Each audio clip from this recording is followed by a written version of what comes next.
how you doing today? How are you doing today? I am your host, Lacey G. Souldier Turner, and today I have a very special guest with me. He is an award-winning author, filmmaker, musician. His storytelling spans through literature, film, television, and music. You know, he just been doing a lot of great things. So we about to get to learn a lot about him. So without further ado, I want to welcome to the platform the wonderful, amazing, talented Nick Brooks. Welcome to the platform, brother. Yo, thank you, Lacey. I appreciate you, man. Oh man, no problem, man. I see you've been doing a lot of big things, so we're gonna get all into it, So my first question that I have for you, where were you born and raised, and how was your upbringing as a child?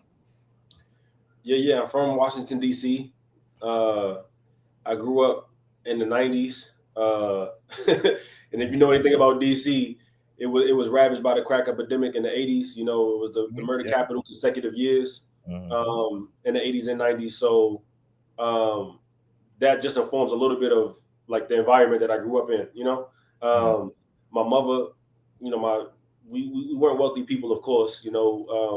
But they had strong spirit. My grandfather was a pastor, and so he really believed in education, which was instilled in me. Spirituality, faith, education. These are things that like I really leaned on to help me navigate a city like DC, particularly at that time. So, um, yeah, man, growing up a lot of other kids, it was cool. I Yeah. had fun. It was outside. It was a good time. Okay, so let me ask you this. What made you want to get into this entertainment industry, or TV, film, everything? Yeah, man. It just, to be honest, one of those things was always on my heart as a kid. I had a young mother, so um, we would watch TV a lot together. When I would go see my father, we would watch TV and movies a lot together. And to be honest, but again, me hitting my adolescence in the 2000s is like seeing the rappers, right? Like seeing them being flashy and seeing them with cars and seeing them be successful. Hmm. Those are the things that I had to look up to. My mom always said my mom was the most successful person I knew. She was a nurse. So seeing the guys on TV, you know what I mean? It was just aspirational, right? And Yeah. so that was kind of it for me. And I always kind of I always like to talk. You know what I mean? Always had a big personality. Always was a storyteller. Um, and so it just felt natural, and I started doing music at around 15, started rapping, and kind of never looked back as far as being an artist since then. Nice, nice. I like that. So I want to talk about, something you got great coming up, your upcoming book, Up in Smoke. Can you tell the people about that? Absolutely, yeah. Up in Smoke is it's a murder mystery. It's a young adult murder mystery. It's the follow up to my first young adult novel, Promise Boys, but it takes place in DC, Okay. and it's centered around these two kids who are trying to solve a murder that happened at a Black Lives Matter protest. And Mm, so a lot of twists and turns, a lot of red herrings. It's a fun read, and I'm also a former educator, so I mm, worked a lot with what they call at-risk populations, Black and brown boys in the inner city, right? And so a lot of the things that I write are like geared towards that population, right? Because these are kids who people will call reluctant readers. And I mm. always say, well, they reluctant readers because they haven't found the right books. And so I'm Right. trying to write books that really speak to them. I get calls from guys all the time like, yo, my son is reading your book. My 15-year-old, my 14-year-old, my 13-year-old son is reading your book. And I've never seen them this excited about reading. And that's the That's type of thing that warms my heart. And that's what I'm trying to do. Man, I love that, man. That's great, great, man. Especially with the youth, man. So, let me talk about this. You decided to do something that has never been done before, which I don't think has ever been done before. You are merging the two worlds of hip hop and the And literature. literary genre. Yeah, you know what I'm saying. So you coming out with an album called Up in Smoke, also. So can you tell the people about that? Absolutely, yeah. So I'm doing, like you said, I'm doing something that's never been done. The book is dual POV, two perspectives. But I'm also releasing an album told from a third perspective that has clues to the murder in the book. And so Mm, these are really companion pieces. They're not meant to be. You don't need one to enjoy the other, right? Like you don't need to hear the album to enjoy the book. You don't need to read the book to enjoy the album. mm, But if you consume them both together, it will complete the experience. You'll mm, take things from both that you wouldn't otherwise get if you didn't consume both mediums. And so yeah. for me, again, this is just another attempt to to pull in kids and to get kids reading, particularly Black and brown boys, to get them reading, to get them into literature, and to make reading cool, right? Like to make reading cool, to make academics cool. Particularly now, man, we in such a climate where everybody can feel it, man. There's so many different shifts happening, so much chaos, and you see all of these hip hop artists, whether it's D1 or Miles or like all of these guys who are touching on righteousness in their music, either straight up Christian rap, or if it's music like mine, it's not necessarily Christian rap, but it's the topics and the themes and the messages and the stories that I'm putting in the music are certainly righteous. And so, it's just a part of that wave, a part of that trend. And I think we collectively are tired of the chaos, tired of the violence, tired of all of the bullshit. You know what I'm saying? So it's like, this is just, I think it's just one more of those pieces of art that's coming out of this movement, this new renaissance. And so I'm hoping people enjoy it. I'm really excited to see the reception. I think when people hear the music and they say, hold on, an author made this, you know what I'm saying? Like a children's author at that made this album. We got features from guys like Bo D. James, features from D Smoke, features from Fat Trail. You know what I'm saying? So it's crazy. Look, let the people know, what day is this dropping on? Yeah, man. So it all drops May 6th. So it's coming up, man. It's right around the corner. Hey, man, get the album, get the book, man. It's gonna be interesting. You can pre-order the book now. In fact, you can pre-order the book now from anywhere books are sold. Pre-orders are really important because they do two things. They let publishers know, the appetite for books like this. And again, publishers sometimes won't put out or are reluctant to put out books that feature boys because they believe, they think that boys don't read. But again, it's because we need more books that feature and center boys. So definitely pre-order the book, and tap in with me. You can tap in with me anywhere. Okay. So look, I saw that you you rap under the moniker Ben Kenobi. Can you tell me where that came from? Absolutely. Yeah, my middle name is Benjamin. And so people, growing up, people call me Ben. And Star Wars, man. Star Wars was always interesting to me, bro. It was always interesting to me because, again, going back to the spirituality, right? When I look at Star Wars and understand the forces and the light side and the dark side, again, like you asked about growing up in a city like DC, being the grandson of a pastor, is these different pulls on your soul. It's the light side and it's the dark side. So Star Wars always like just hit me in a different way. And the idea of being a Jedi, the term Jedi actually originates in Egypt. Yeah. And these were magicians in Egypt who kind of like were the wise men who protected the knowledge of the realm. And so I truly believe that George Lucas, was inspired by that, right? And so I can go down a whole nother rabbit hole of the Egypt policy, you know what I'm saying? Like, and how that me and the 12 tribes, right? And I'm a fraternity member of this Alpha Phi Alpha, and we draw a lot of our symbolism from Egypt. And so yeah, man. So all of these things kind of just mixed, and Ben, Obi-Wan Kenobi being like the Grand Master Jedi, he the one who teaches Luke, who teaches the one, Luke teaches the one. So so yeah, that's kind of where it all came from. Ben Kenobi, just drawing those parallels, and then again, my name being Ben, and yeah. I got you. Okay, so I want to go back to your Up in Smoke. Something I found that was interesting that I got to see. Can you tell me about the album cover, because it was very interesting? For sure. The album cover is essentially the White House burning, right? Yeah. And again, I grew up.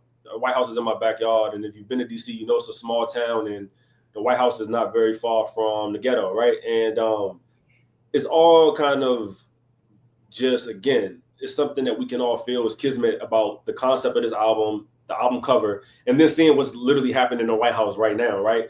I think a lot of people will say that this current administration are doing things that's literally burning themselves down. We're cannibalizing ourselves for whatever reason. Nobody quite knows the angle.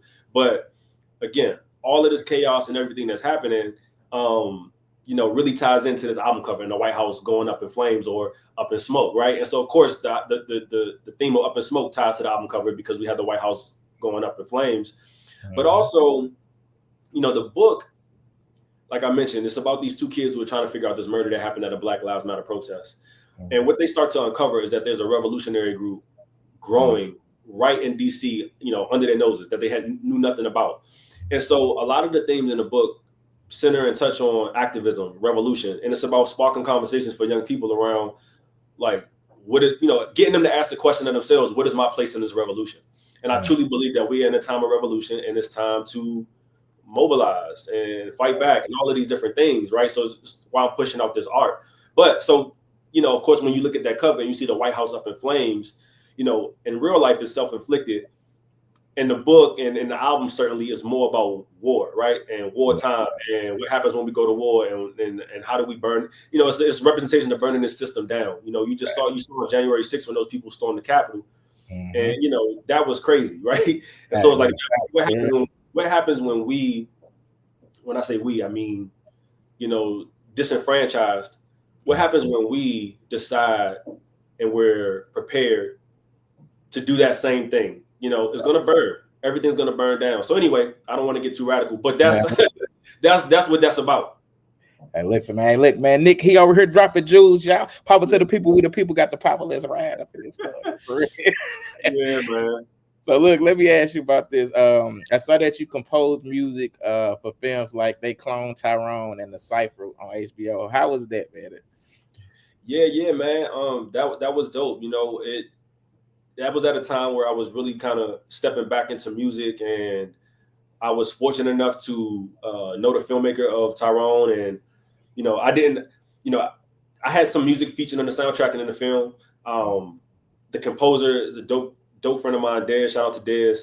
But yeah, those guys are just incredible, bro. And they reached out and they liked some of my stuff and was like, "Yo, do you want to work on music for Tyrone?" And I'm like, "Absolutely." So I got to do the writing camps for that, and that was an amazing experience, similar to The Cypher. Shout out to Latia Solomon, who's the director of that. That was a short film. Went to Tribeca, ended up on HBO. It's a rap battle film, and again, it's really just the grace of these filmmakers who are allowing me to come in and learn what I can. But she was great, and she let me come on and write a lot of the rap battle lyrics and write the title track for the joint. So yeah, man, those were all great experiences working with some really talented filmmakers that I really appreciate. All right, man. Salute to y'all, man. Put Nick on.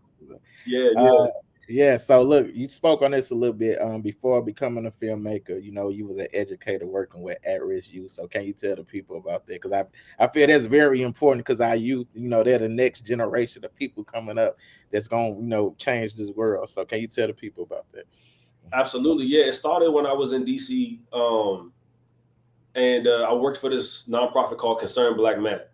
And when I was in high school, I actually also had a mentor. I was in a similar program. It wasn't Concerned Black Men, I don't think, or although it might have been. But anyway, I was working for this nonprofit, and I was what they call pushing into different schools around the city, going into these classrooms, particular classrooms that were only boys. And of course, these were boys that were having trouble, like matriculate traditional classroom settings. And so yeah, that's kind of where the passion started for me, because just being around them, they were like, I don't know, man. I could see myself in so many of them, you know what I'm saying? And see so much potential in them, and see so much honesty, but then also like pain, and also, you know what I mean? Like all these different things, man, y'all are special. Like they just really are special. Like our kids really are special. And so that's where it started. I started coaching Little League football, ended up becoming a teacher, you know what I'm saying? Teaching in DC, teaching in Southeast DC. And similarly, it just kind of grew. Like I just kept falling more and more in love with the work I was doing until that led me to writing books. I started writing children's books because I saw that there weren't really any books that had characters, that looked like the kids that I was teaching. And so I started writing children's books. And then one thing led to another, that gets me here. But yeah, working with those kids, certainly, I mean, there's so many stories that I have from working with them that inspire me. You know what I'm saying? Like in one way or another.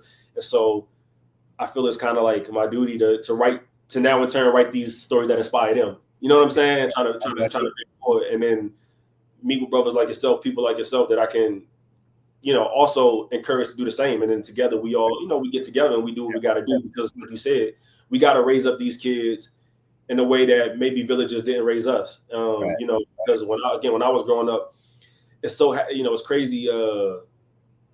Pandemic, all of these black men started coming out of prison. Yeah, I know, right? A lot of them ran to the internet and started talking. Right. But it was so interesting because was like, yo, where all the black men, like, where all y'all been this whole time? A whole generation of black men was either killed or sent to prison. A whole generation, right? And so it was so interesting when I just watching that, just watch all of these guys come home. I'm like, that's this where y'all been. You know what I'm saying? This y'all all been gone. You know what I'm saying? So I say that to say, you know, being able to make different choices, like me, become an author, become a filmmaker, encourage kids. Now I'm saying there's guys our age who can go into communities and encourage kids to do other things. Because I never saw an author, certainly not an author like me from the city or something. Like no author ever came to my city. You know what I'm saying? So yeah.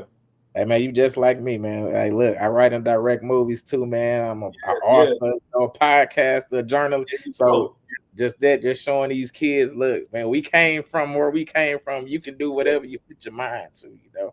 100%, bro. 100%. Yeah, I appreciate that. So let me get into this though. Your hoop dreaming, you know, it earned you the George Lucas Scholar Award and was a finalist for the Forbes 30 under 30. Can you tell the people about that? Yeah, absolutely, man. So my very first film, Hoop Dreaming, was shot here in Dallas, Texas. Right now, I'm in Dallas. I'm in the hotel room, as you could tell, doing working. But I actually shot that film here in this city, and it was because I wanted to go to this film school. You know, I saw this movie called Fruitvale Station, and I was like, "Yo, this movie is crazy." And so I looked up get on the Google who made this, and then I saw Ryan Coogler, and I started to watch his interviews, and something about Ryan, and you talk about representation, something about Ryan like really hit me. It made me feel like, oh, like I could be a filmmaker. And so I saw what school he went to, and wanted to apply to go to film school. And in order to get in, you had to make a film. And Hoop Dreaming was that film I made. And you talk about, I'm not sure if you've seen the film, but the film is about a kid who essentially like just wants to play basketball. You got dreams, you got hoop dreams, right?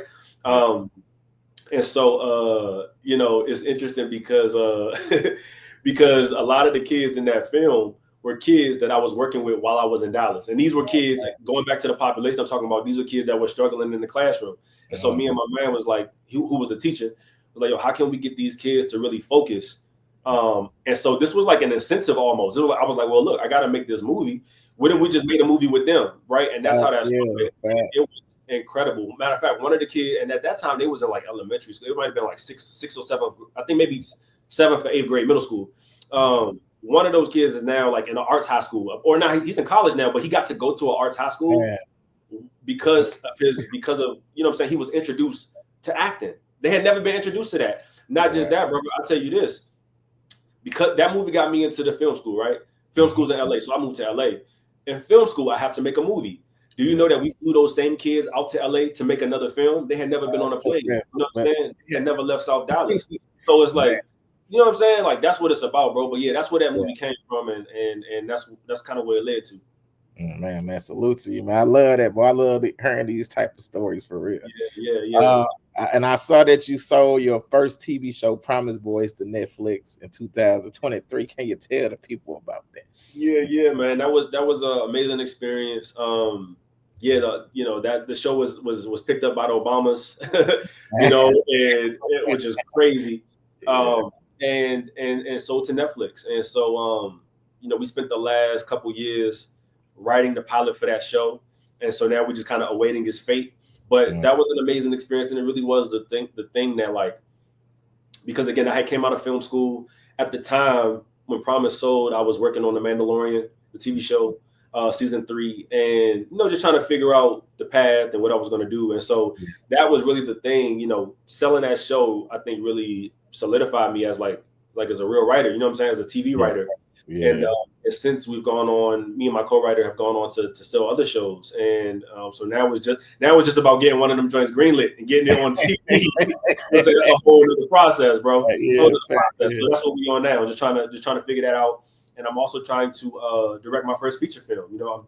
At this point, I'm in development for my first feature film. Still trying to button up financing, and get that out there, because that's kind of the next thing for me. I'm pretty solidified as a writer, and I went into film school as a director, right? And so coming out, a lot of writing, really sharpening that tool.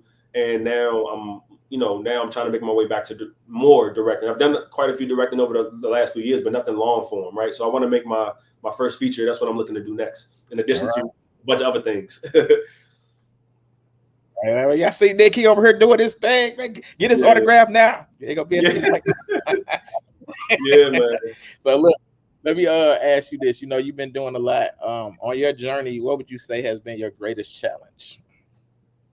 Greatest challenge, man. That's a good question. I think patience. You know, patience is really hard because if you're not without it, it leads to all these other things: anxiety and fear and doubt. All of it, right? But so patience, right? Just having patience, and just knowing that it's going to work out. That's probably been one of the things I've struggled with most. And I always say, like, I look at things as challenges, right? So it's not like it's really difficult or hard. It's just a challenge. It's something that you got to rise to the occasion. But it certainly has been a challenge at times, finding myself, not being patient, being antsy, being anxious. And so I think that would be the biggest challenge, because everything else come with it. All of the failures that all come with it. Like, that's just part of it. I don't really look at those as challenges. You know what I'm saying? I just look at those as like, that's just the path. So the real challenge is staying patient in the midst of all of that. Oh yeah, man. I love the way you think, Nick. I love the way you think, for real. Yeah. On the flip side of that, what would you say has been your greatest accomplishment? Greatest accomplishment. That's a good one too. I think this next project, like Up in Smoke, I think I'm really, really proud of the work that I put into not just the book, but also the music. I'm really, really proud of that. I think I love doing things that have never been done, and so the idea of combining these two forms of media, I think is one of the best ideas I've ever had, to be honest. And I've had a lot of them, but I think the idea of having a rap album that has clues to a murder in a companion book is such a great idea for what I'm trying to do, right? Like, for what I'm trying to do, I think it's a great idea. And so I'm really, really proud of that. And yeah, man, I'm proud of everything that I've done so far. It's tough to answer this question because I know there's so much more to do. You know what I mean? You asked about the biggest challenge. I think that's one of the other things is patience, but also is like celebration. You know what I mean? Like celebrating those wins, which I gotta get better at for sure. But to that end, it's hard to say the biggest accomplishment yet, because I know it hasn't come. You know what I'm saying? Hey, Nick, is you in my brain? I be thinking this. Yeah. People be telling me, like, celebrate you. I'm like, man, I'm still on the, I'm still trying to do it. I ain't tripping. Because we all come from similar places, bro, and we've all been conditioned. We all come from the same bloodline. So we get, so we come from the same bloodline, same experiences. It's like, we're gonna have similar thoughts. That's not too far off, and that's why when we start to build, it's gonna get crazy. Facts, most definitely. I love that. So let me ask you this: what advice would you give to the youth who's trying to, become a rapper or actor or trying to write their own book? What advice would you give them? Yeah, man, I would say, one, just start. Like, don't be afraid to just start. Just do. You gotta work on your skills, right? I think a lot, particularly now, everything's about microwave, right? Like, people want to just, and again, it goes back to patience. People just want to be number one, and it just don't work like that. Like, you have to work on your craft. You have to become in love with developing your craft, because it's going to take a lot of practice, and once you get good, everything else will follow. But fall in love with developing the craft. I think it's something that they just miss out on a little bit because of the speed of everything. Everything's so fast now. And that's just not how humans work. Like, we just are not, we just aren't experts at a thing overnight. So work on your craft and don't give up. Remain flexible, remain patient, remain faithful. And that's I think that's the best advice I can give. Everything else, everybody's path is going to be different. But I think if you ground yourself in, like, working on your craft, being patient, being faithful, you'll get there. You'll get there. Just do what you gotta, you can't lose with that. Facts. All right, man. Look, man, he just dropped some more jewels for y'all. Nick, do you have anything else coming up that you want to promote? Oh, let's see. What else is coming up? So we got Up in Smoke. Man, to be honest, there's quite a few things, but I don't know what all I could talk about. Right, I'm working on a graphic novel right now. It's going to be really great. Working on a video game right now. That's the most anticipated video game ever. What else? And then my feature film that I'm working on. It's a lot cooking for sure. It's a lot. What I would encourage people to do, to be honest, is to tap in with me, to tap in to the movement that I'm building. You know what I mean? Because for the next couple of years, there's so many things that's happening. And again, part of my platform and what I want to do is figure out how I can be an asset to our community. Like, how can I be an asset to the young people coming up? How can I be an asset to peers? You know what I mean? So just tap in with me. But yeah, I mean, there's a lot cooking, and I'm really excited about it. All right. So speaking of that, let the people know where they can find you at if they want to get in contact you, be a part of whatever you got going on. Let the people know. Absolutely. Yeah, you can find me at my website. It's just thenickbrooks.com. So TheNickBrooks.com. Instagram official Nick Brooks. TikTok official Nick Brooks. What else? Facebook official. Mostly everything is official Nick Brooks. Everything, right? But my website, I have you go to my website, you can tap in with me, you can shoot me a message straight from there. The trailer for the book is up there, music, previous music, everything, books, some of the shows I've worked on, I've directed, it's all there. Just you can find me. You can Google Nick Brooks, author. You know what I mean? You'll be able to find me and just tap in. All right, facts. So listen, y'all, May 6th, make sure y'all tap in, get Up and Smoke. The book and the album is dropping. It's never been done before. It got clues everywhere. Make sure y'all do it. So, Mr. Nick Brooks, my last question that I love to ask all my guests. Yeah. When it is all said and done and you are long gone from this earth, what is it that you want the people to know about Nick Brooks? Man, I wanted the people to know that hopefully, and I'm still working towards this, but hopefully it'll be understood that Nick Brooks was a revolutionary, and and that in some way, shape, or fashion, I'm going to change. I hope influence the trajectory of not just my family, but like my community. People who look like me, Black people, and I think that's the ultimate goal.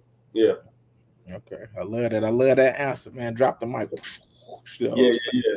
But now I want to appreciate you, man. Look, man, you're doing a lot of great things for the community. Like I said, man, you remind me of me. You know what I'm saying? Like you care about the people, especially the youth. So, man, I appreciate you, and whatever I can do anytime, we gonna make something happen. You know what I'm saying? Likewise, brother. I appreciate you for having me on your platform, and I'm definitely gonna be sure to tap in with you on the socials and all of that. And let's continue to build. And much love, much success. G Souldier on all the social. You got a U in it. GSOULDIE. There we go. God Souldier. I love it. Yeah. See, my whole thing is made by God. That's my whole. It's like made by God. So yeah, man. I appreciate you, man. And again, thank you for having me. And we'll be in touch. Yeah, no problem. And yeah, I'm gonna let your people know as soon as I write this article, I'm gonna drop it with the video, and we're gonna rock out. All right. That's a bet. Appreciate you. No problem. See you later. Yeah, peace. Peace out.